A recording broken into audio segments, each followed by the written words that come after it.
දුක් මහන්සි වෙලා දැකපු හීනේ සැබෑ කරගෙන පැය 24ක් ගත වෙන්නත් කලින් ජීවිතෙන් සමුගන්න වුණොත් ඒක මොනතරම්නම් වේදනාවක්ද?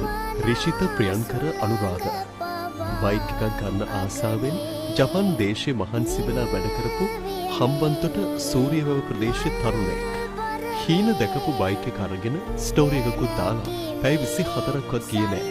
ඒ හීනෙත් එක්කම අනුතරකින් රිෂිත ජීවිතෙන් යන්න යනවා. හීන වෙනුවෙන් වැඩ කරන්න. ඒත් ඒ හීනෙට ඔයාගේ ජීවිතය විනාශ කරන්න ඉඩ දෙන්න එපා.